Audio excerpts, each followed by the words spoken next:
Du brauchst eine Atempause, ohne Deadlines und ohne Pflichten. Keine Erwartungen, die du erfüllen musst und kein Verkehr, der dich stresst. Finde wieder zu dir selbst bei deiner nächsten Reise nach Kanada. Erlebe unergründliche Seen und überwältigende Berge. Ob du entspannt relaxen oder aktiv das Land erkunden willst, nimm dir Zeit zum Durchatmen. Take a breath in Kanada. Erfahre mehr auf canada.withspotify.com. Bwaaa!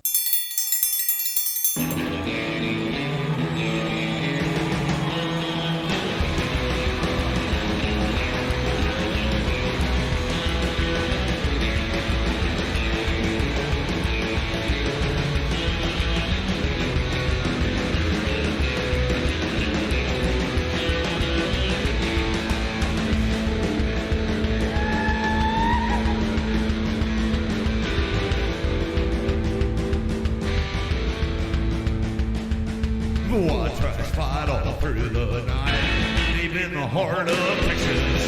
The trailer park is nice and dark, deep in the heart of Texas. Jack drinks his brew and he spits his chew, deep in the heart of Texas. The TV blares, but no one cares, deep in the heart of Texas. Here we go! Hey, everybody, welcome to Bwaaa, a King of the Hill rewatch podcast. I am Mike. And I'm Rusty. And Rusty, I think while doing another podcast with each other, we decided that this was our true calling. Yeah. To rewatch every episode of King of the Hill and comment on it, right? I think it was my calling from birth, actually. Yeah, before the show's inception, I was born and destined to rewatch King of the Hill. Yeah, some things find us, and we find some things. I think that you are a little bit of both there. No, absolutely. So Mike Judge, creator of King of the Hill, and Greg Daniels, a man of many shows. Oh, absolutely. Yeah. A guy that, I mean, once you do King of the Hill and The Office, you can pretty much hang up your hat and ride off into the sunset. Oh, easily. Yeah. And then even Mike Judge, his body of work, Well, that's true. Just he could have rode off into the sunset with Beavis and Butthead Does America and then been, he would have been revered forever just for that. Yeah. And then he goes on to do stuff like Silicon Valley and my favorite movie of all time, Office Space and Idiocracy, absolutely. things like that. Yeah, prolific. Just a super funny guy. There's another show that he did that I don't think he gets enough credit for. It's Mike Judge's Tales from the Tour Bus. Oh, you ever seen that? No, I've never seen that. That's a new one to me. It's on Showtime, and basically it's about different bands or different singers, and he just tells like these tales of them. Well, he did. He was a musician. He did do a lot of touring in Austin with different bands and stuff. Oh, there you go. He was a bass player and stuff. Oh, see, I didn't know that. Yeah, he was a bass. I don't know what kind of music they were playing. I imagine it's probably rockabilly, country, probably something like close that. to that. Rock, southern rock, something maybe. He basically tells the stories behind the scenes from all these different, like Billy Joe Shaver, and he talks about where he shot a guy outside of Uncle Joe's or whatever that place is around here. Oh yeah, Billy Joe Shaver, yeah, out in Lorena or whatever. Yeah. It's a really good show. The first season was country music legends, and then the second season was like. I'm gonna have to watch that. I like music. I'm really into music. Second season was like R&B and funk. It was really good.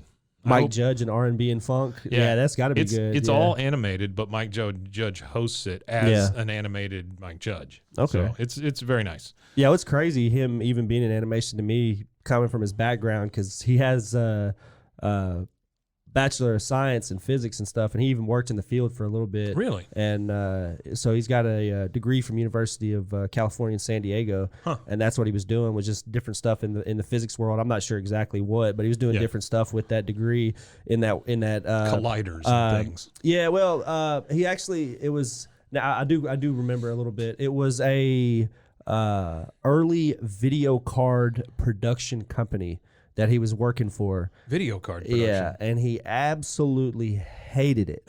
So he only worked there for about 6 or 7 months, and I think that's when he segued to Austin, or he might have already been in Austin. It might be an early Austin company. I'm not really sure. So yeah, they're like segues. Somehow he ends up in Austin if he's not already there. And he starts doing, like I said, music, playing bass and stuff, like doing stuff with different bands and things like that. And then he's in this theater, and he walks past and sees an animation cell just on the wall. Oh. And he was like, well, that's kind of cool. So that's when he takes it upon himself to go and buy this 16 millimeter Bolex camera, you know what I mean? Yeah. And that's how he started in animation, is just walking through a movie theater and saw a cell on the wall. It was Is like, his, well, that's is cool. his first one the one with the guy dancing? The little black and white thing of him just kind of dancing?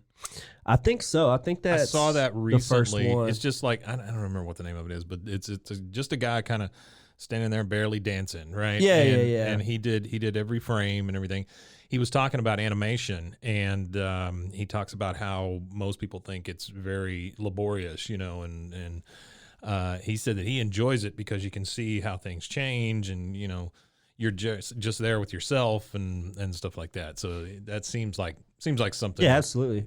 And then fits him. and then if you look at him too, he gets like a crash course in it. So if you look at like the shorts for the Milton shorts, which is where you get Office Space from, right. which through all this I thought was kind of cool because you kind of find his connection to SNL, Saturday Night Live. Sure. Because Saturday Night Live, after MTV already has it on liquid television, they air 3 of his shorts. Oh, really? Yeah, it was like 90. It was they aired one of them in 93 and then 2 of them in 94. I can't remember which shows they were. This was MTV cashing in on anything that Mike Judge could do because of Beavis and Butthead. Yeah, absolutely. So Yeah. I imagine at this time, Beavis and Butthead 93, 94 is pretty good, popular wise. You know, it's pretty up there. So I imagine it was, you know, Comedy Central or MTV selling the. It's definitely selling MTV. the I don't think shorts, Comedy MTV. Central was even around at that point. I think it was still Ha. Oh, it was still hot Like, at this point. originally, yeah, it was just called the Ha. Oh, okay. Network, Because I know which is eventually terrible name. Saturday Night Live picks up the Office Space stuff, and then they do the 3 episodes, and then I think Saturday Comedy Night Live Central picks showed up the- Office Space. Saturday Night Live That's what it showed was. the Milton stuff. Yeah, they showed three shorts. Huh. It was just 3 on, like I said, between it was one episode of 93 like and 2 and 94. Kind of like the TV Funhouse stuff or whatever. Yeah. Just to give him a showcase, you know what I mean? Just showcase Gotcha. his talent, and I guess Lauren liked it enough. But also, there's a cool connection with Greg Daniels. Yeah. Okay. And you know the Saturday Night Live Lauren thing too, because that's where he actually he starts with Conan O'Brien at the Harvard Lampoon, and then Conan and him go to Lauren together, and that's where they get there. That's their first break with Saturday Night Live. You know, I've heard Conan talk about that, about those two moving to town together and being roommates and stuff. Yeah, they went to Harvard. Yeah. So him and Greg Daniels were at Harvard together. They were comedy writers for the Harvard Lampoon together.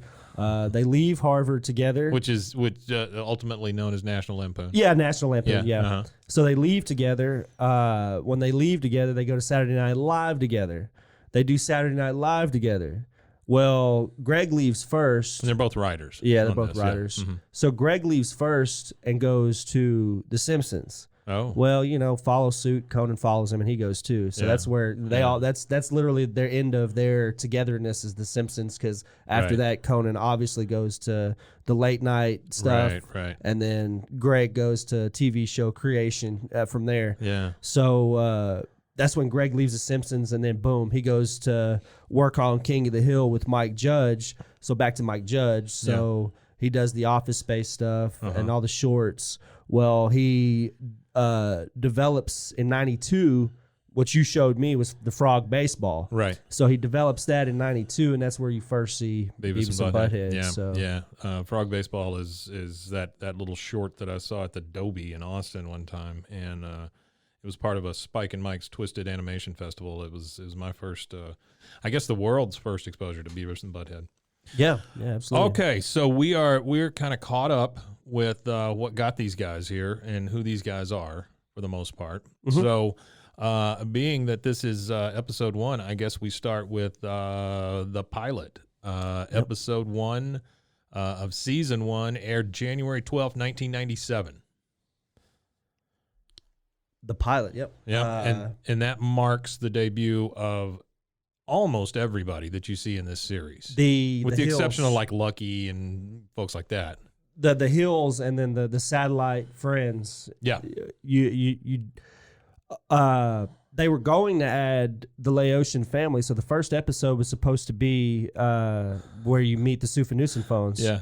but they didn't think that was a great way to introduce like the characters by adding characters in while they're introducing characters. They didn't think would be a good idea, so they went ahead and left that for a later episode. But you get your core base, like people that you see in every episode. When you look at the number of characters that are in this, I mean, it's basically the stable, the ones that are always there. Hank, Peggy, Bobby, Luanne, Dale, Nancy, Joseph, Boomhauer. I never knew that Boomhauer's first name was Jeff, but Boomhauer.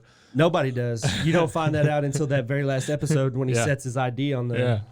Bill, Buckley, which is one of my favorites. John Redcorn, Cotton, and then Luann's parents are just kind of mentioned.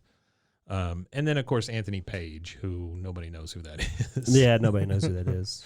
So Big boy. Here's my first so when you start watching this thing, number one, I will say, and this kind of goes throughout season 1 and 2, Hank is way more angry than he is later in years. Yeah, he does show a little bit more anger, but I mean, he gets like beat red. at one point, beat red, very angry. But just like that, I don't want to talk about later episodes that are further out, but even in further out episodes, it's always due to somebody else's stupidity or lack of common sense. Yeah, it's common sense thing always. So he's never just pissed off to be pissed off at the world. He's never just sitting there mad. It's not like Hank gets up on the wrong side of the bed or anything. No, I feel like Hank wakes up every morning and he's just ecstatic to go deal with propane and pet Ladybird, and he loves propane. Love his boy. The man loves propane, and we do find out in this episode that he sells propane and propane accessories. That's the first time that it's mentioned. So when this show opens up, and it's coming from someone who's watched the series, and I know you've watched it through many, many times, but I have as well. And later in seasons, you don't get any kind of intro or beginning before the credits just come up, the main credit screen. On this one, you get introduced to basically the town. So there's like a wide shot of the whole town, and you're following a mosquito that ultimately lands on Hank's neck, and he swats it away. And then you see that Hank and his friends are all around Hank's truck talking about what's wrong with it. Yeah, I really like that mosquito, the mosquito kind of introduction, because it kind of reminds me of Forrest Gump with the how the feather floats in. And you kind of get like a long shot of the town that he's sitting in on that park bench. That's true. I didn't even think about that. But it makes me feel like we're the mosquito for the rest of the season, for the rest of the show. So we're like the fly on the wall watching, these people's everyday average lives. We're that little buzzing mosquito on Hank's neck for 13 seasons. You just kind of blew up my brain there. I didn't thought about that. Well, that's what I was thinking about. Well, because I've not only watched the pilot episode now 100 times. Yeah. After watching the show 100 times, but I've watched it 100 times this week, kind of thing. I played it on repeat for like an hour just so I get a good feel and hear all the dialogue, because you miss nuances and stuff. And I missed a lot of stuff, like thinking about the mosquito that way. I would have never thought about that when I first watched the show as a kid. But if somebody could call a qualified psychiatrist, we could probably use one. Yeah, probably. I probably need one at this point. Yeah. So one thing that I didn't mention is the intro music and the fast animation up front. That is a band playing the intro music called The Refreshments. They have an album that I am a huge fan of. This song up front, you said you had a little info on it. Yeah, so they were at a concert, I imagine somewhere in Texas, and they screamed out to the audience or something like that. They're like, well, we're going to record something, or we want to do something for this TV show kind of thing. So just hoot and holler whenever we start banging on these triangles and stuff like that. So the audience started hooting and hollering. Yeah. Well, they send the tape to Fox, and Fox was like, oh, that's it. Boom. Wow. Flew him out, put him in a studio, recorded it in the studio, and polished crazy. It. And I don't know where they get the yell from now, but the original yell for the original recording was from the audience at the concert that they were at. That's where they get the original idea for it from. They are a very I mean, they're a rock band, but they're very like country leaning type rock band. You know, Okay. they've got some good stuff. Kind of like a southern rock. Yeah. And you know, the thing that you and I have talked about before is the intro music. It's not the same on every episode. No, it's not. Sometimes it's got the scream, sometimes it doesn't. I don't think this one has the triangles. Oh, At the beginning. Oh, at the very beginning, they don't have anything. They just have a guitar riff, and then, like you said, they do the pan shot, and then you're the mosquito, and then you land on Hank's neck. So that's all the refreshments information you'd ever want to have. But there's that, you know, sometimes it has the scream, sometimes it has the triangles, sometimes it has both. This one just goes straight into the music, and then it's got the scream and the, you know, all that kind of stuff in it. Yeah, and we don't have the trash can gag at this point either. Like we don't get the where they're standing out in the road yet. Oh either. yeah, you're right. You know how they do the little fast animation deal at the intro. So the first episode, you don't get any of that. You don't get the hooting and hollering. You don't get I don't think you get the refreshments theme until the very end, really. So when you're first watching it, like I said, it's just the fly-in introduction. Yeah. And then you have the riff, which I imagine is from the intro song, but you don't have the full, you know, feel for the intro that you get later on. Right. Which makes me think that it is the pilot, you know, of course. So they hadn't really had it all. They weren't expecting to get picked up for 13 seasons. No, this is just a salvo to see if anybody, because it was only 12 episodes for the first season. Then you get 24 for the next one. So it was like most shows, you're going to get your little trial period, which ended up being ridiculously successful. Yeah, so. It was. So the one thing we do get is our first yips. Instead of being in the alley, though, we get it around the truck. Mm-hmm. So Bill actually has the first line of dialogue. First dialogue. Yep. That's about it. And it goes around. Yep. Everybody says yep. Except for Boomhauer. Mm-hmm. Yeah. He always says the mm-hmm. Boomhauer has a mm-hmm. Now, talking about these characters, the voices are very different in these first few episodes than you get later on down the road. Yeah, you could tell that Fox didn't go all out for production, you know, voice production and even on the animation. It's not as clean and crisp as you get even in the second season. Right. And you were telling me earlier that the first 7, I think you said, are all hand drawn. Yeah, the first 7 seasons are hand drawn. So first 7 seasons. Yeah, first 7 seasons, not 7 wow. episodes. The first 7 seasons for 7 years. Holy because you got to crud. think the show was only made in '97, so. Yeah. You still had hand-drawn animation in 97. Yeah, the majority of animation was still hand-drawn unless it was like major movie productions and stuff. Right. Like TV shows are still drawn by hand in 2007. So the other thing about the voices is Boomhauer, not nearly as confusing as the Boomhauer we get later. No, he wasn't nearly as confusing. And there was less fillers because when he's talking later on, he does a lot of filler. You know, dangle. Yeah, there's a lot of that. A lot of that filler, right. which he had more direct dialogue, like when he was, you know, discussing Seinfeld, and it's a whole show about nothing. Them New York boys, a whole show about nothing. Show about nothing. Yeah. Which the cool thing about his voice and where the development of it comes from. Yeah. Mike Judge got a voicemail from something to do with Beavis and Butthead. Yeah. And it was some guy just talking. Just pissed off about Beavis and Butthead. Pissed off, right. mad about it. Yeah. And that's where he got Boomhauer's voice from. He said that the guy was just talking so damn fast he could barely awesome. make out what he was saying. And he was like, this would be an awesome, awesome character. You feel like Mike Judge pulls a lot from actual reality, you know? In all of his stuff. Yeah, absolutely. It seems like a lot of reality Well, stuff. I mean, if you look at idiosyncrasy and then look at reality nowadays and look how, like, you could compare a lot of, like, isms and stuff like that we're dealing with today to that whole movie. Yeah. I always think of the KFC bowls, you know, where they just pile everything in there. I think of that as the bucket that they're eating out of. Yeah, the Idiocracy. bucket. Yeah. Okay, so the first thing we get is Hank coming into Bobby's room. Bobby's listening to his Walkman, which is that's definitely an old tech throwback for you there. Yeah. He's like, Bobby, what you listening to? And Bobby says, "Oh, I don't think you'd like it." Yeah, and then he hands him the headset or whatever, and it's just fart sounds, which is it's the funny phone jerks. Yeah, the funny phone jerks. It's just fart sounds and stuff, which there is a comedy group that did phone stuff called the Jerk. Yeah, Jerky Boys. Jerky Boy, Yeah, the Jerky Boys. yeah. They say that might That's be what this loosely was. what Yeah, the homage absolutely. is there. Well, it's so. like later on you get celery head, Yeah, instead celery of carrot head. top. Yeah, carrot top. Yeah. So he's I never thought about that until you mentioned that. Hank goes, the people on this tape have a medical condition. Yeah, he said that's not medical humor. disorder. That's a medical disorder. Yeah.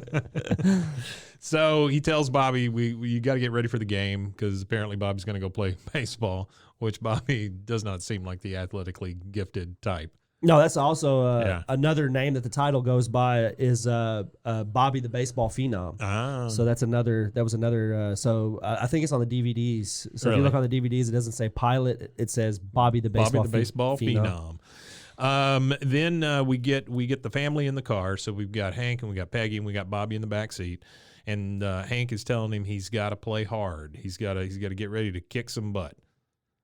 Yeah, and he goes, should I play 110% or no? Was it? He goes, you got to give 110%. Yeah, and then he goes, well, what about 111? Well, what if the other team gives 110%? Yeah, 110, and then what about 110 or 112, and then goes 113, and then Peggy was like, oh, well, 13's an unlucky number. 13's unlucky. It doesn't matter. Just give 110%. Just play your best. Yeah, he gets really frustrated there. Yeah, for sure. And so we go to the game, and Bobby's up to bat, and both of them are screaming for Bobby to watch the ball and hit the ball. The whole time he's keep your eye on the ball. Keep your eye on the ball. Oh, but even before that, what killed me is he's at the batting mound or whatever, and he's talking with his dad at bat, and he looks at him and he's like, "Oh man, what does he say? How you going to get on base if you don't swing at the ball? Yeah, how you going to get on base if you don't swing at the ball?" And he said, "Well, what if he hits me or something? What if he walks me? What if he walks me?" Yeah. We're not trying to play lawyer. Quit trying to play lawyer ball. Quit playing lawyer ball. Yeah. Yeah, that's fantastic. Yeah, I love it. So Bobby ends up getting hit by a ball. Line drive right in the eye. Yeah, after he gets walked, he ends up getting hit in the eye with a ball. So Bobby's got a shiner now. The next thing we see is that Bobby and Hank are headed over to Megalo-Mart. This is our first exposure to Megalo-Mart. Yeah, Megalo-Mart, man, the big Megalo-Mart. So we get a couple introductions here. We get the Megalo-Mart. We get the fact that Hank hates the Megalo-Mart because he's saying that under his breath. He tells Bobby he's got to stop in and get a tap and die and some WD-40, which if you don't live in Texas and maybe WD-40 is not national, I'm assuming it is, but around here, it's duct tape and WD-40 fixes just about everything. And if you don't know what a tap and die is, go to Home Depot and go ask. Go ask Buckley at Home Depot. Go ask Buckley. Yeah, so our first introduction to Buckley, who comes to a terrible end at a certain point. Yeah, terrible end. Buckley's in the Megalo-Mart. He's an employee there with his big red vest, and Hank comes up to him and asks him where to get a tap and die. Yeah. And that's this is probably my favorite scene from season 1. Yeah. And maybe even the entirety of the show is the Hank Hill losing his patience, asking this kid what a tap and die, like well, if you don't know where a tap and die is, he said, well, what if I needed a hammer? He said, you know where a damn hammer is? Where can I find a hammer? Which it reminds me of like my dad.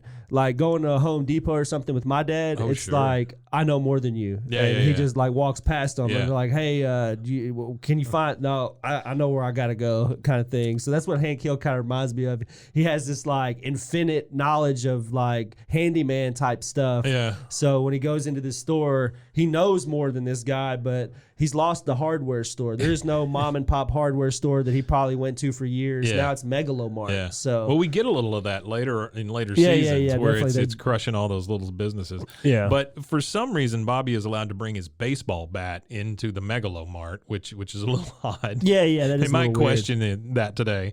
But Bobby starts swinging his bat, and he ends up knocking over a bunch of motor oil, and Buckley says, you're going to have to pay for that.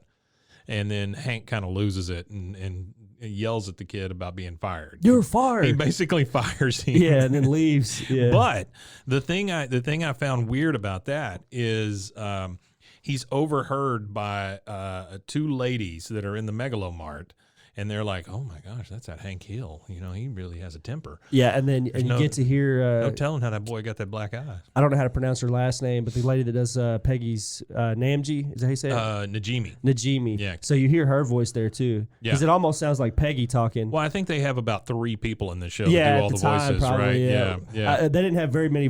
They just had the core voice acting at this Yeah. point for all the main characters. They I'm didn't have any surprised that Stephen bits. Root and Mike Judge just didn't do all the voices. Yeah. But anyway, you see those two talking, and then it goes to gas pumps where another couple of women in town are talking about Hank Hill's temper.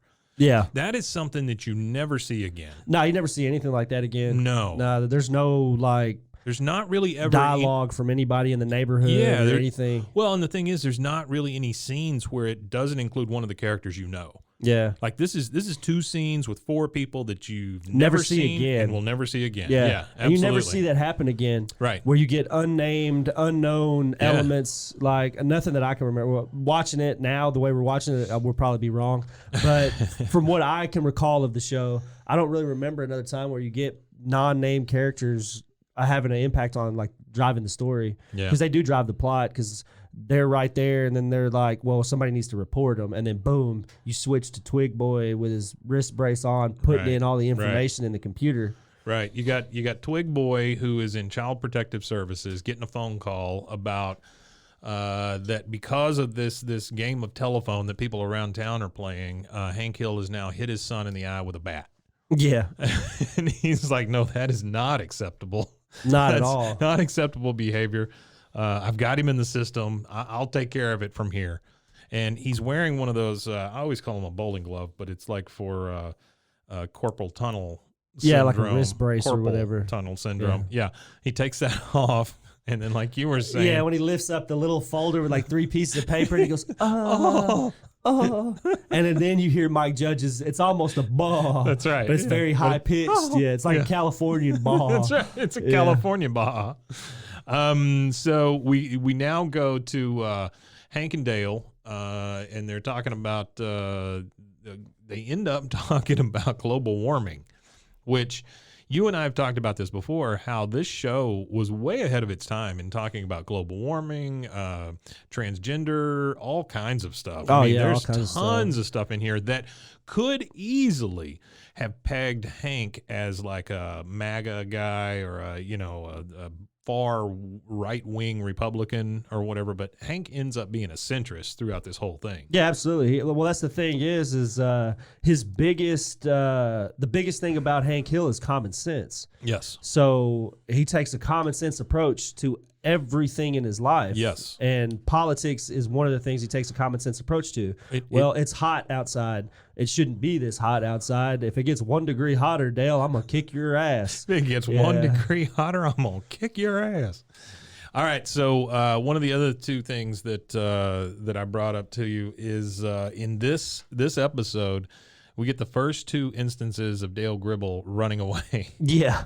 So they're working on the truck, and Hank's cussing pretty much at him and well, he him and keeps hearing Boomhauer. the ball inside too, bouncing off the wall. He's frustrated with the truck. He's frustrated with the lack of common sense in his buddies that are supposed to be helping him fix the truck. And then he's frustrated because he can't discipline his son and stuff like that. His son, we haven't gotten that yet. No, it's just Bobby inside bouncing Throwing a the ball off against the wall. Yeah, he doesn't know what yeah. that sound is. He's trying to figure out what that sound is. Which I didn't understand why he would be throwing a baseball against a wall inside of your home anyway. Well, Peggy comes up and says, "Okay, you need to go outside now. You've been inside long enough watching TV." And then some guy starts crying on TV, and she just lets it all go. Lets it all go, that poor man. That poor man. Yeah, like she forgets. Yeah.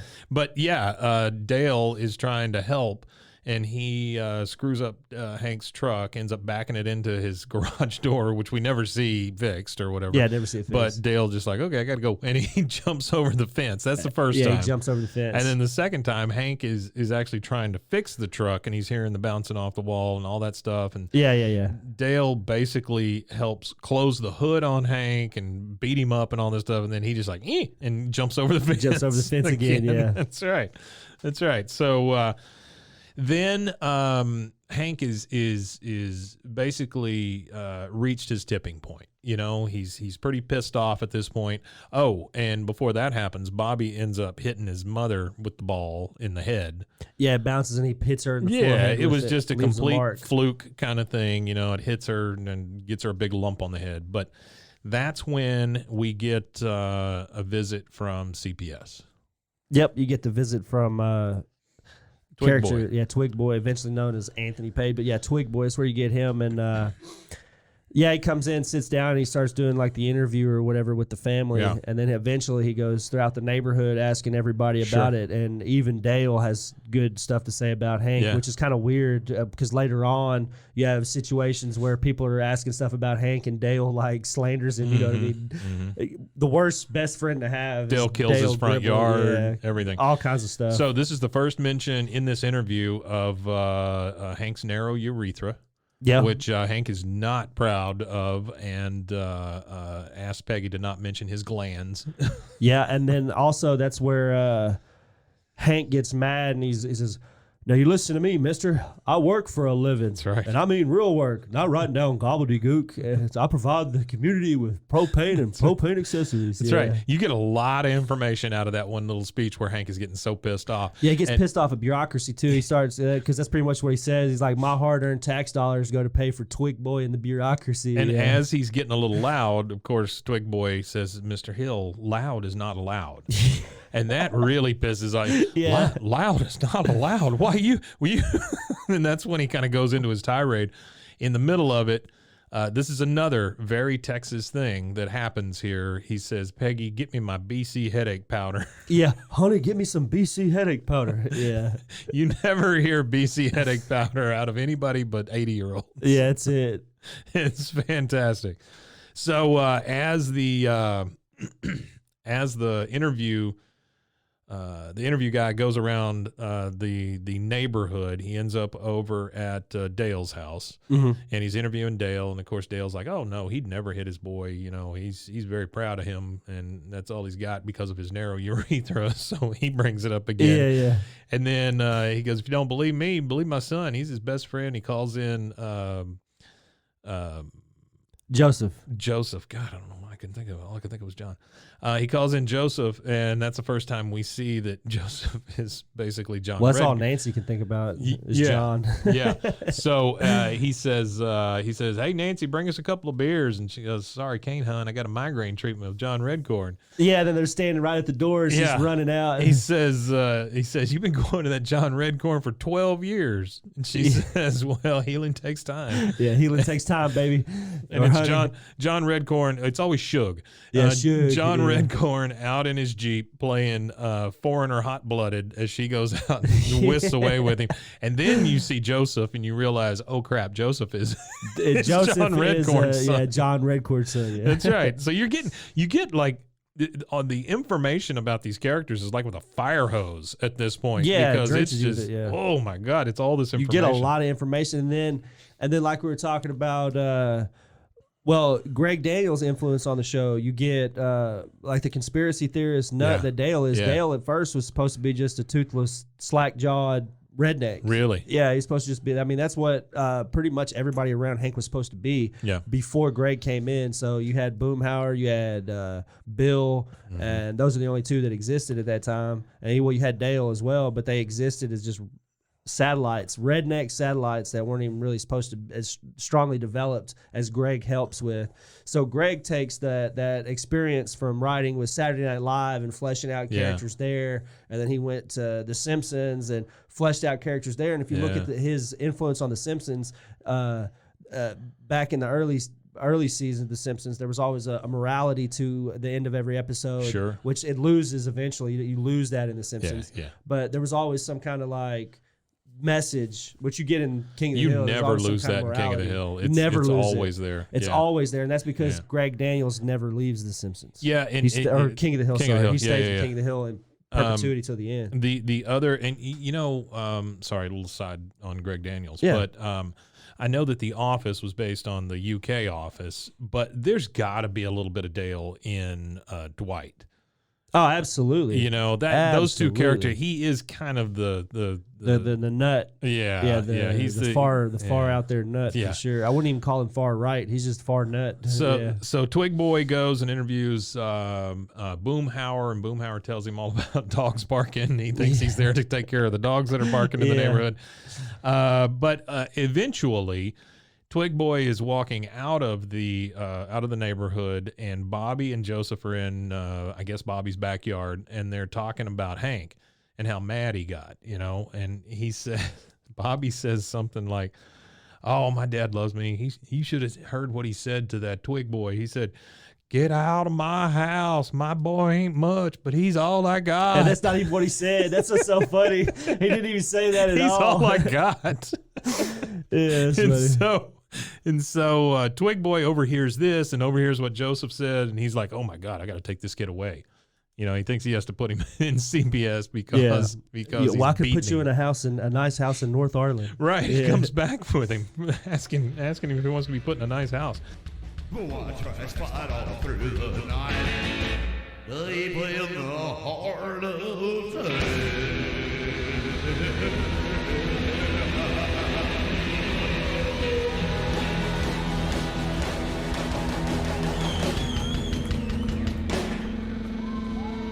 Steak so damn nice, they gave it 1 star. So.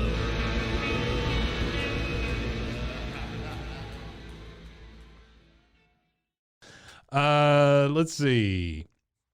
Well, to touch on Arlen a little bit. So the cool thing about that is it's actually based on a suburb of Dallas. Yeah. So Arlen sounds like Garland, and I want to say that's a area that Mike Judge lived in, was around the Garland area, but he actually based it on Richardson, Texas. That's actually where Arlen is based on, like the neighborhoods and stuff like that. So if true, like I could see even in our area where we're at, Mike, I could see these neighborhoods. Like you could drive, 2-3 minutes up the street and see these neighborhoods. 100%. Yeah. This is it's a very Texas show. If you're not from Texas, that's what kind of amazes me about how it became, this sensation, and how it went on for as long as it did. You would think it would be very Texas oriented as far as watchers and stuff goes. Well, Mike Judge builds the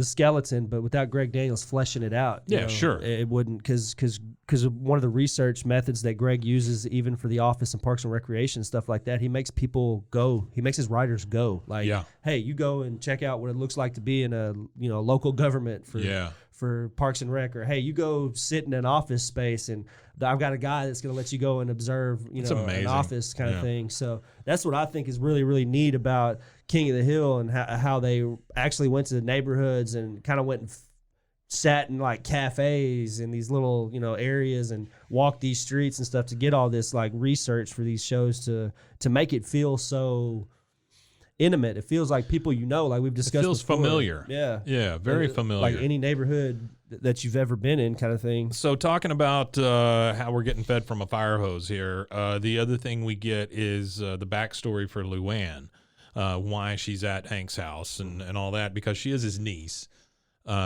She says that Mama's back in jail because she was saving a quart of beer, and then Daddy went after her with a fork, and the trailer turned over. Yeah.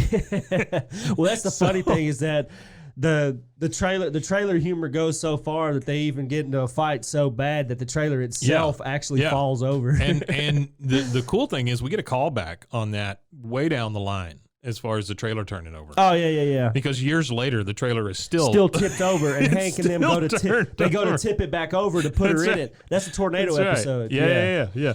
So we get that. We get Twig Boy showing up and trying to convince Bobby to come with him. Hank yells at him again, and then he chases him off. And again, this is Lady Bird barking at somebody, which is a weird occurrence, because you only get that like 3 times in the whole series. Yeah, Lady Bird's she usually doesn't bark at him. Yeah. And we find out later on that she only barks at things that make Hank uncomfortable. Yes, very much so. Like California bureaucrats or repair guys. That's right. Yeah. That's right. So we kind of fast forward a little bit to Bobby taking advantage of the situation. Phone call. Well, first we see in the CPS office the supervisor and Twig Boy sitting together. They're having a meeting about this. And he says, and Twig Boy says, well, he got hit with a baseball. And the first thing that guy says is, well, did you talk to so-and-so? Yeah, the and Little League coach. He said, well, who's that? The Little League coach. Yeah. And he's like, gulp. He does that big gulp. Yeah. Well, no, I didn't. And then that's when that guy picks up the phone and He said, Bobby conveniently answers it. And he says, where are you from again? Yeah, where are you from again? L.A. L.A. Yeah. Yeah, L.A. I like how he says L.A. L.A. But then he calls the Hill House, does the supervisor, and says, okay, the whole thing's called off. The Twig Boy's going back to L.A. We're sending him back to the L.A. office. And Bobby uses this information to his advantage. Yeah, it takes advantage of that situation for sure. Yeah. Peggy and Hank come in. They ask him who was on the phone. He goes, oh, it was the wrong number. And then Bobby decides he's just going to go all out and be a complete twerp. Oh, and he piss doesn't Hank just off. go all out. He goes like at one point he's sitting in the driveway with a stop sign and a drill. Yeah. Like he broke a stop sign off and he's sitting in the driveway just drilling into it. He and Joseph are they're moving a extension cord for Hank, and he gets the garage door opener and he's playing with it, up, down, up, down, up, down. He's pissing off Hank, and he says to Hank, your hostility invalidates our parent-child contract. And I got to tell you, there is no better way to piss off Hank Hill than for his son to say, your hostility invalidates our parent-child contract. But that's the funny thing about all that hostility and stuff like that is that's the reason why Hank has so many internal issues that we see develop is because of his relationship with his father and how strained it is. Yeah. So we learn so much about because there's even an episode where Hank can't even shoot a gun. Yeah. But he's like this Texan, so it's like this super taboo thing that he can't shoot a gun. But it's all cotton. But it's all cotton. Yeah, So. he's talking to Peggy at this point, and he talks about how. Well, actually, no. First, what happens is you see Bobby just kind of going nuts, doing all this stuff, and Hank trying to not get pissed off at him because there's people walking around and they're overhearing it and things like that. Because Hank at this point doesn't realize that the investigation has been called off. Yeah, nobody knows at this point. Yeah, Right. Peggy doesn't even know at this point. I will say there are two things that happen in this time that I really got a kick out of. One is Hank making a bacon and bacon grease sandwich, which is fantastic. That's Southern. He bypasses the mayonnaise and just uses grease. That's instead Southern. on white bread. Bacon grease on bread. No, It's love just it. it's just Yeah. white bread, bacon grease, and bacon. You don't That's do the whole that? You've never sandwich. done that? Man, I don't know that I've ever put bacon grease on Well, bread. next time you make some bacon, You got and it. even if you don't put the bacon grease on the bread, just dip it in the bacon grease and eat the bread. I'm gonna go it's ahead. awesome. I'm gonna go ahead and get my tombstone ready. And Get then it I'll- ready, and then I'll yeah. eat some of that. Yeah, that'll be great. Get a heart surgeon on standby. and then Luanne comes in and says, Uncle Hank, I went in to use your truck this morning. It wouldn't start. So it was a clogged fuel pump. I went ahead and fixed it. So this is where we get Luanne may be smart and just in a dumb package. Yeah, well, I think it is. It's almost a joke that she's good at working on cars because she's from a trailer park. Yeah. She's from this trashier side of the Platter family. Yeah. There's a great quote coming a season or two later about trailer parks and stuff, and I'll wait to the trailer say park it. humor, like whenever they do explore the trailer park humor, especially when Lucky comes in, and you get a lot more of it when Lucky comes in. Lucky's a whole different. I know Lucky's a whole different That's a thing. whole Yeah, he's a different whole thing. different thing. He's funny though. And God bless Tom Petty. Okay, so as Bobby's going nuts and pissing Hank off, we hear the second Refreshments song. This pilot came out in 1997. Refreshments had a song called Down Together off of an album that came out in 1996. And it just made me very happy to hear this thing playing in the background. Yeah, see, I didn't see it. You know that band, so you were able to pull that out. Yeah. I never even heard that. Like, I just thought it was just Yeah. the Refreshments just doing a little whatever in the studio. I didn't know it was an actual song of an album that came out a year before the show. Well, they don't even play the whole song, and so it's almost like just background music. They just pick something off Just an a couple album of and hey, riffs, let's use that. Yeah.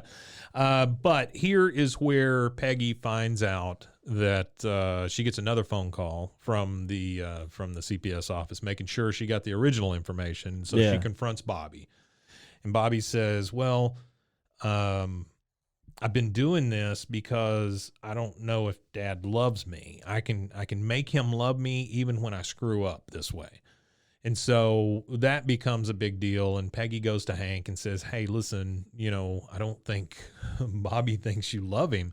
And so that's why he's doing all this stuff. And that's when Hank has the flashback to the cotton incident. Yeah. Because, Peggy comes up, tells him you can relax. The investigation's been off for a week. Right. And I'll kill him. Right. That's like the first thing he says. Well, she says, do you love him? He goes, "Of course I love him." She goes, "Well, the investigation's off." "Well, I'll kill him." Yeah, absolutely. It's within a he said, breath. "It's hard, Peggy. I don't want to lose my little boy." Yeah, That's right. My only son. Yeah. And so she convinces Hank to go out and talk to Bobby and tell him that he loves him. And Hank comes out. I always love the scenes where they're sitting on the patio furniture, like, through the sliding glass door. Hank's cooking something or whatever. A lot happens right there in that backyard. Yeah, between Bobby and Hank. There's a lot of Bobby and Hank development in the backyard. That's where Bobby smokes all his cigarettes. Yeah. They start smoking cigarettes together, yeah. But Bobby is sitting at the patio furniture. Hank comes out and he's stammering and hemming and hawing. And the one thing I noticed is Hank's not wearing any shoes, which is weird for Hank. Which is weird for Hank. Yeah, he's in his sock feet, which is really odd. Which the funny thing to me is how hard it is for Hank to even show emotion to his son. Oh, yeah. Like, he literally is, he goes, whenever he's trying to talk to him, he's like, he makes some weird noise. He makes some weird noise, and he goes, "Hell, that's a weird sound. I never made that before." It's almost like he's asking out a girl on a date or something. It's just so uncomfortable so for him. hard. And then he says, "Damn it, boy, I love you," or something like that, right? And Bobby's "Damn like, it, you're my boy." Yeah. That's right. He goes, punched him in the shoulder. "Damn it, you're my boy." He goes, "You're not embarrassed by me? Damn it, you're my boy." Yeah. Punches him. "You're in the not a shoulder. disappointment. You make me proud." Yeah, and then that's funny because right after you see Hank kind of like slug him a little bit, just playing around, you see the bus go by. Yeah. And there's Twig Boy sitting there. Twig Boy's on the bus. He's sitting next to this big old country guy with a hay straw in his mouth. And he goes, "Did you just see him punch him? I knew I was right." What are you talking about, Twig Boy? What are you talking about, Twig Boy? Yeah. And then scene. Yeah, it was awesome. It's a great episode. Great episode. Great way to introduce all the characters and everything. The one thing I did want to talk about here at the end is you see this, and later episodes, they flesh it out a little bit more, but you see the title card come up at the end after the credits. And there's 3 production companies: Deedle D Productions, Judgmental Films, and 3 Arts Entertainment. And then later on, you have selected quotes from the show or whatever that play whenever you see this card. Yeah, they'll have like right before the 20th Century Fox sound or whatever. You have like some Dale's random saying quote. something, or whatever. But just to kind of cover these things, Deedle D is Greg Daniels' production company. Okay, and Greg did, of course, The Office, Parks and Rec. He does a show currently on Amazon called Upload, which I was not a huge fan of. And then he also is producing Space Force for Netflix with Steve Carell. Steve Carell. I wasn't a huge fan of that either. Still not a great show. There is one scene in Space Force that makes me When I first watched it, it was laugh. pretty funny. The first episode was funny, and I thought it was a good premise or whatever. But, I mean, it's hard to recapture. I will say, though, there is one part of one episode that harkens back to Office, King of the Hill, everything. Yeah. It's when they send that monkey into space and the monkey ends up eating the dog. Yeah. That's fantastic. That is fantastic. That is pretty The funny. monkey eats the dog, and then the monkey is just like flipping around and flying everywhere. Yeah. That's one of the best. Yeah. But anyway, Deedle D is Greg Daniels. Judgmental Films is Mike Judges. And of course, we've kind of talked about him, but Beavis and Butthead, Silicon Valley, which Silicon Valley is a fantastic live action show, and then Tales from the Tour Bus, amongst many, many other things, of course, Office Space and stuff like that. Yeah, absolutely. And then you get to 3 Arts Entertainment, and 3 Arts is a bona fide production company because they have produced an enormous amount of stuff. And so you have to. They're probably like the big production house that Fox uses for whatever. That's what I'm saying. Well, 3 Arts has done movies and TV. Oh, so they've done other stuff. They've done so much. But are they attached to Fox though? For all the stuff you're talking about, is it all Fox Productions? No. It's all over the place. It's all over the board. Okay. Yeah, but what I'm thinking, and this is just me thinking this, but I'm assuming that 3 Arts was the actual production company on this, and this is where Deedle D and Judgmental Films get their start. Basically, they become production companies because they're helping, do produce all the stuff. show. It's kind of like somebody. It's kind of like somebody being an executive producer the first time or something like that. Well, kind of like the David Letterman stuff on the other podcast. Yep. How all that kind of starts. Yeah. So it's a wonderful episode. It's a great intro to this whole thing. Yeah, I had a couple of cool things to add here. Yeah, please do. So you have a director on this show, for the pilot. First, I'll talk about the pilot. So whenever they pitched this show, the pilot wasn't the pitch. The pitch was a pencil drawn test, which is a pencil test of Hank selling himself. Oh yeah. So what I think is so neat, how they sold the show. Watch that. Yeah, I have the link. I'll send it to you. Yeah. So the pencil test is Hank Hill selling himself to the Fox executives to tell them why he would make a great character for a show, which I thought was so ingenuitive. Like, usually the way I see somebody pitching something to a company to create a show is here's a full script. Sure. There might be a presentation, the whole thing, yeah. Maybe even a reading with people that you've already got like secured for the show kind of thing, maybe even a live reading for them or something. But I would never ever think that to pitch an animated show, they would use the animated character to pitch himself to his own show. Well, another fun fact on that, we go to the direction of the show. There's a guy named Wes Archer who ends up being the supervising director for the show from 97 to 2009. He leaves for a little bit to go try something else, but he comes right back like after a season, and he's pretty much with them for the rest of the show all the way through that point. But the cool thing about him is he starts off, he was with The Simpsons for like 7 seasons. And then he goes on to do a little bit of Futurama. And then, of course, he's with King of the Hill. But the cool thing about him really is he does Bob's Burger, Rick and Morty. Like right now, he's like the consulting or supervising director for the Rick and Morty show or whatever. So I really thought it was neat that, again, this web of comedy that we keep discussing over all these podcasts we're doing, and how intertwined everybody really is. Like, like even the SNL connections, where Mike Judge even has a connection to SNL, and it's just crazy to see all these connections, which leads into hopefully maybe another podcast on comedy history. So in this episode, there's a couple of errors, and I'm pulling these from fandom.com. One of the errors that it was Joseph's shirt, and that's one I picked up without even seeing that. Yeah. At one point, his shirt is like blue or something, and then it's yellow, or it's yellow then it's blue. I can't remember, or green. Right. It's like yellow and green or something. You know what I didn't think about is I think I said something about Hank's garage door, and this is when he's fixing it. I didn't realize that that's what that was until I just read this. He's fixing the garage door from when Dale wrecked the truck into it. Oh yeah, I didn't even pick up on that until we were talking about and that. That's when he was hitting the garage door thing. Put it back to its factory preset position. Yeah. So Bobby and Joseph are out there helping him fix the garage, and like you said, his shirt's yellow, but then when they go in, his shirt goes back to green. Yeah.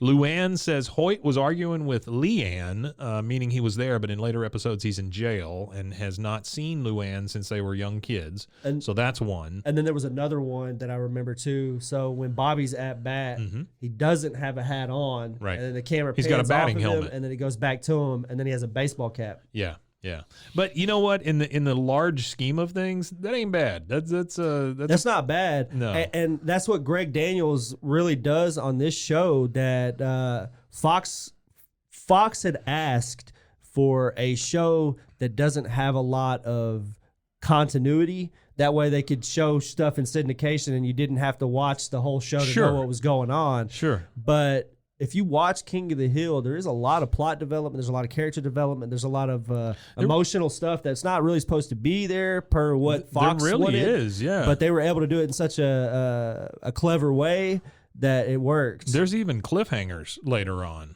Oh yeah, cliffhanger episode. Because like the one where she jumps out of the airplane and all that. Yeah, it's like a 2-part. That was the end of a season thing, I believe. It was. And then when they it came was back, at the end of one season. She hits the ground, and then boom, that's the end of the season. And then they come back, and then she's all she's in a body Peggy's cast. dead. What? I remember that. I remember in the newspapers and stuff. That's right. Peggy's dead was dead. like a highlight that they used. So in this, we had Mike Judge. He does Hank Hill and Cotton Hill. We have Kathy Najimy, who, of course, people know from Hocus Pocus and numerous other things. Other stuff, she was in Hocus Pocus, and she was in Sister Act. Yes. Pamela Adlon, who great comedian in her own right. She does Bobby Hill. Brittany Murphy, who's passed since. Rest in peace, did Luanne. Those are your big ones.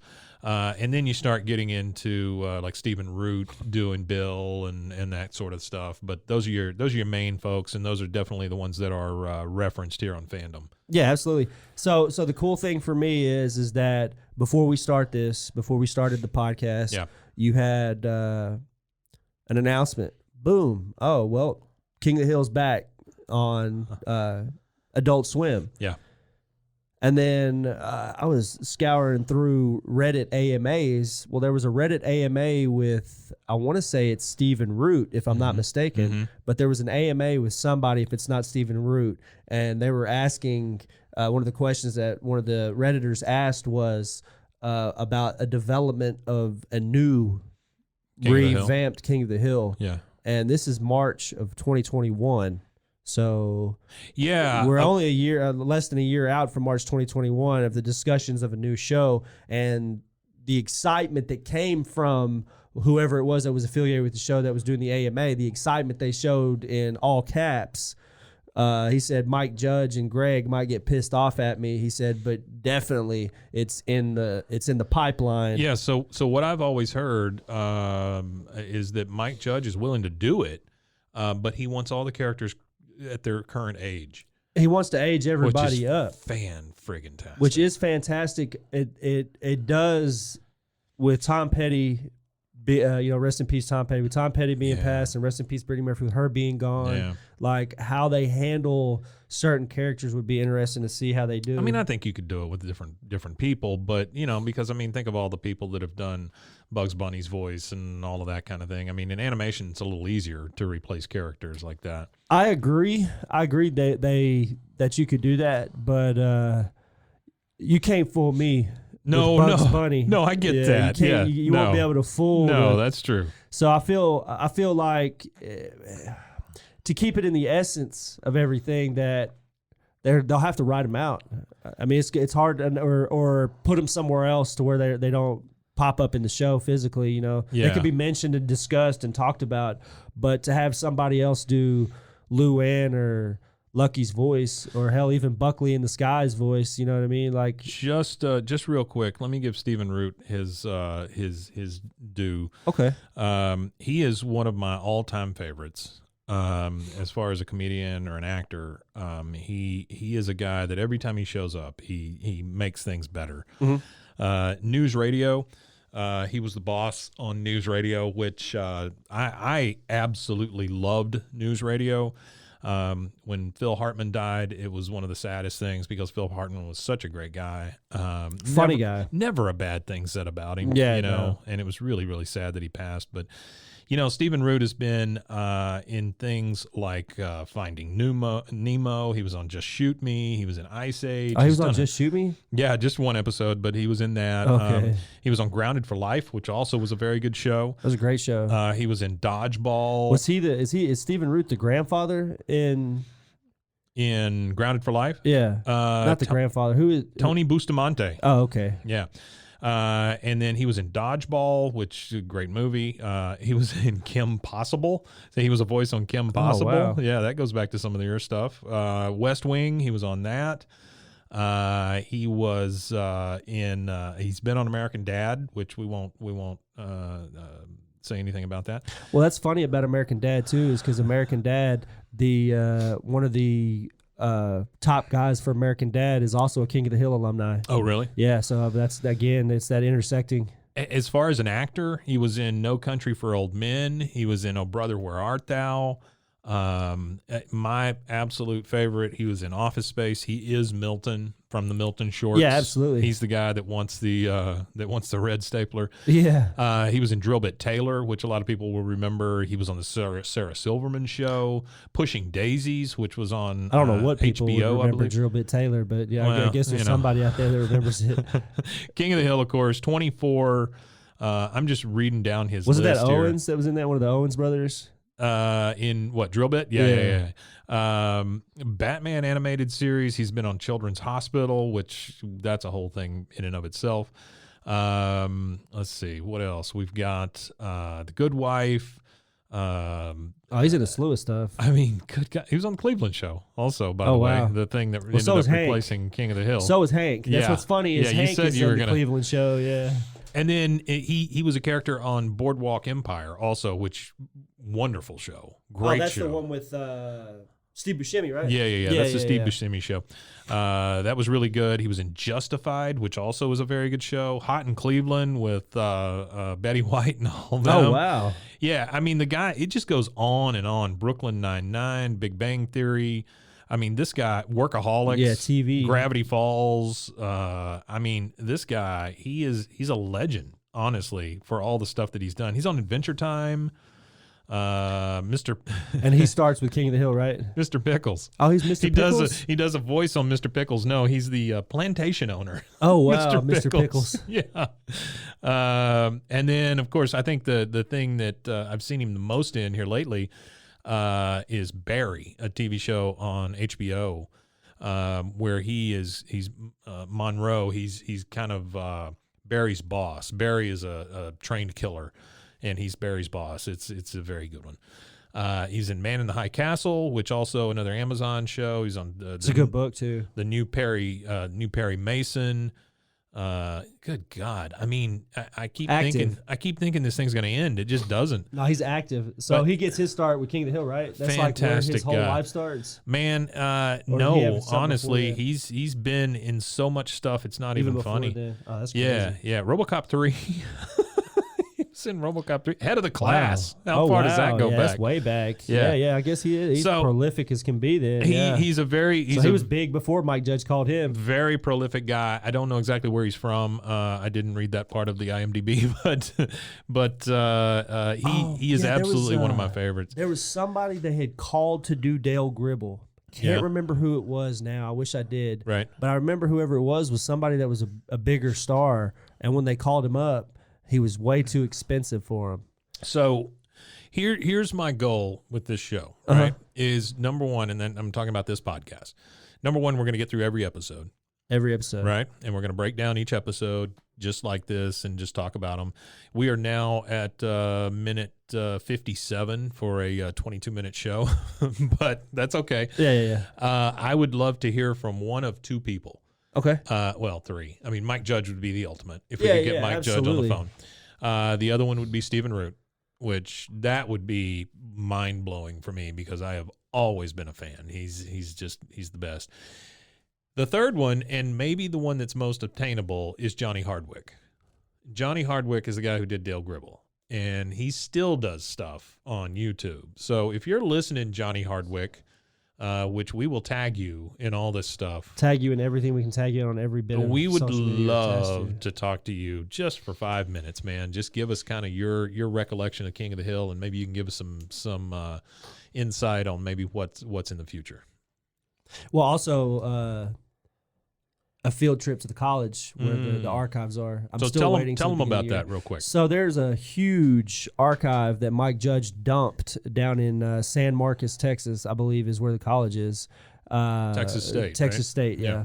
So they have as much archival footage as anybody has, and it's not footage; it's scripts, it's paperwork, it's a lot of liner notes, things like that they have down there. So I'm going to try to get a hold of the college as soon as everything opens back up again in the new year, because we're recording in December 29th. So as soon as all the colleges are open back up in the next couple of weeks, I'm going to try to contact them, and maybe we can get down there and make a field trip.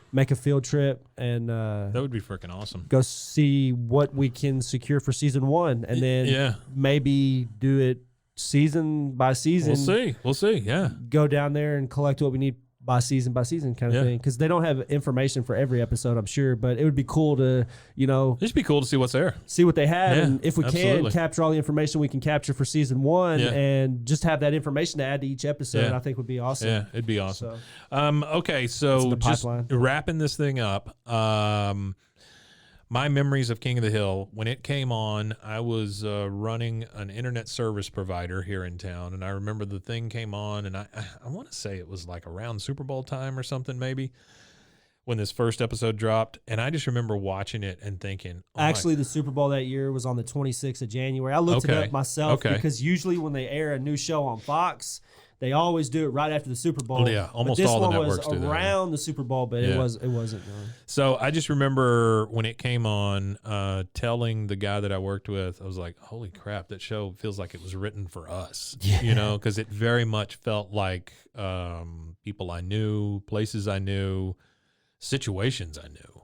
Yeah, absolutely. I can absolutely, I walked in on my dad one time, and he was frying sausage patties in grease. So like there was about an inch of grease there, and so they were under the grease, submerged. He was deep frying sausage patties. That is not very far from a bacon sandwich with grease. That was not far, not at all. Yeah. Because I mean, you got your own grease that the sausage makes, and then you put a layer of Crisco in there and frying it up. Yeah, you're gonna kill yourself. Deep frying his sausage patties.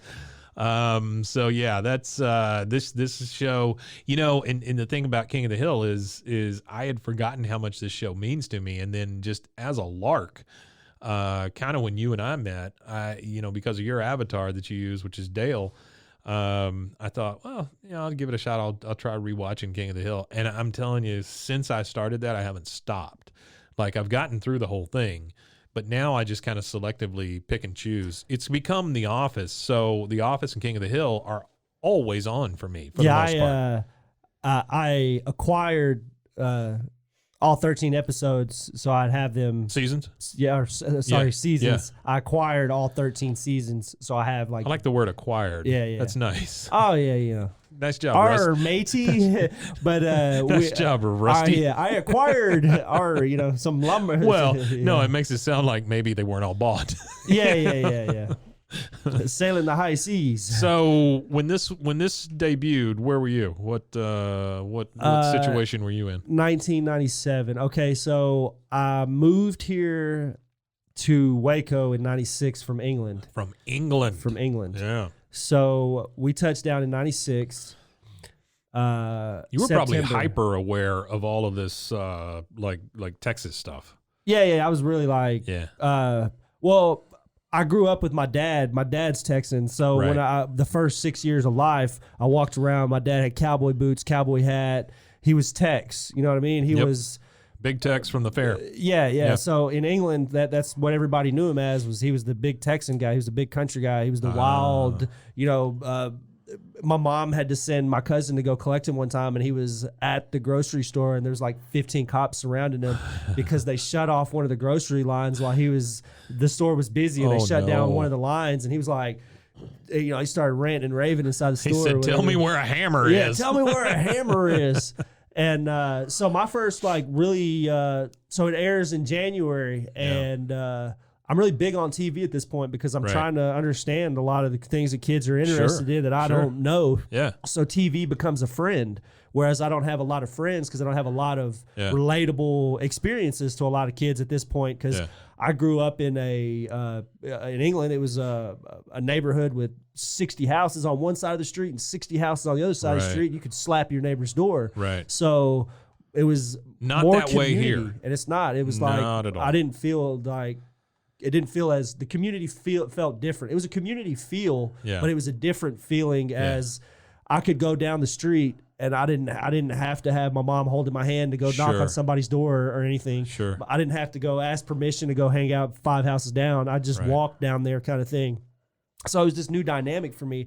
And TV is really where I learned a lot of that dynamic, like American culture. So people think that moving from England to America is not a huge cultural shift, but it is. It was a big cultural shift. I bet it is. It was a really big cultural shift, especially for a 6-year-old. Yeah, no kidding. Because the cartoons are different than everybody likes. I like, all these cartoons that these kids never even heard of and still to this day have never watched, don't understand none of it. Over there, so, I don't know if people know, but over there you have Thomas the Tank Engine and Static. Those are the two choices you had. Right? Well, no, you would think so, but no, we had like Thomas the Tank Engine. There was Postman Pat, Fireman Sam. I mean, we had some good stuff. Yeah, there was actually some really, really weird TV. They are a little weirder. If you pull some of the TV from like the 80s, like some of the puppet shows and stuff they had, some of them were really thrown off. Like it kind of reminds me of the Bananas in Pajamas or whatever. Yeah. Like they had a lot of weird stuff like that I remember as a kid.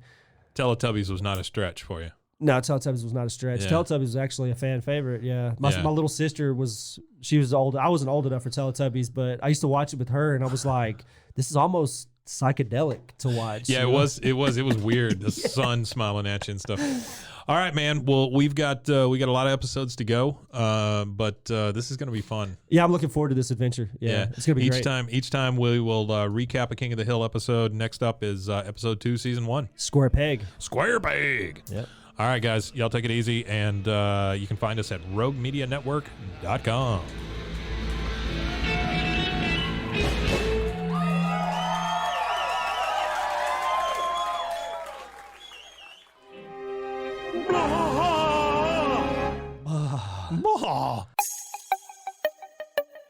This has been a Rogue Media podcast.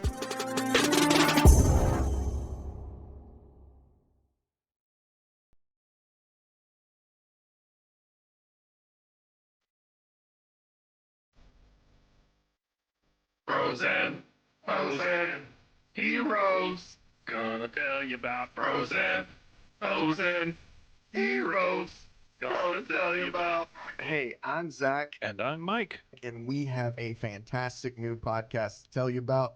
Bros, Foes, and Heroes. It's the two of us looking into the world of comics, breaking down some characters that you may have never heard of, and some that are just absolutely ridiculous. Yeah, so Zach comes up with a character each time, and I go into it just completely blind. I don't know who this person is or what their abilities are or anything, and basically I guess we kind of go over their origin story and just some of the ridiculous stuff that maybe, especially Golden Age stuff. Oh, Golden Age stuff is always the best, and we will make sure to highlight all of the shenanigans and just absolute weirdness of everything. Yeah, that's right. So subscribe today and follow us on Instagram at Bros, Foes, Heroes. And if you don't, I know where you would. Not really, but please subscribe. Frozen, heroes. Gonna tell you about Frozen, heroes. Gonna tell you about.